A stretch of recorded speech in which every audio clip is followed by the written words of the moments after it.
Il était une fois une jeune fille nommée Zina, pleine de douceur et d'innocence.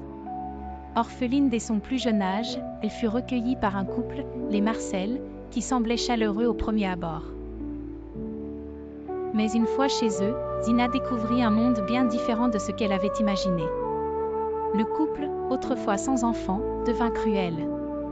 Il la faisait travailler sans répit, la traitant comme une servante, sans jamais lui accorder une once de tendresse. Chaque nuit, Zina pleurait dans l'obscurité de sa chambre, se demandant pourquoi la vie était si injuste avec elle. Elle rêvait de liberté, d'amour et d'une famille qui la traiterait avec dignité. Malgré tout, Zina restait forte.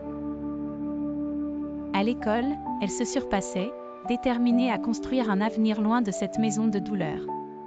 Un jour, alors qu'elle avait 18 ans, Zina décida de fuir cette maison. Elle savait qu'elle ne pouvait plus continuer à vivre ainsi. Avec courage, elle quitta les Marcel, laissant derrière elle les souvenirs amers de sa jeunesse. À la capitale, elle se retrouva seule, sans argent ni toit. Mais Zina avait un atout, son intelligence et sa persévérance. Elle trouva un petit emploi dans un restaurant et, petit à petit, elle économisa chaque sou. Son rêve était d'ouvrir sa propre entreprise.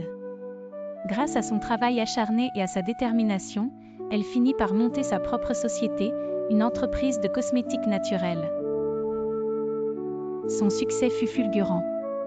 Les produits de Zina se vendaient partout, et elle devint rapidement une des femmes d'affaires les plus prospères du pays. Pendant ce temps, les Marcel avaient vieilli.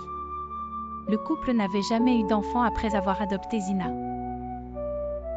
Ils vivaient avec le regret de l'avoir maltraitée. Mais quelque chose les hantait encore plus. Il y a longtemps, ils avaient perdu leur propre fille biologique dans un accident de voiture tragique, lorsqu'elle n'était qu'un bébé. Un jour, alors qu'ils regardaient la télévision, ils virent une interview de Zina, la brillante femme d'affaires. Quelque chose dans son visage leur parut étrangement familier.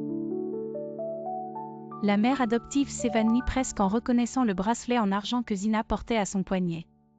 C'était le même bracelet que portait leur fille perdue le jour de l'accident. Prise de panique, la mère adoptive chercha les papiers de l'adoption de Zina.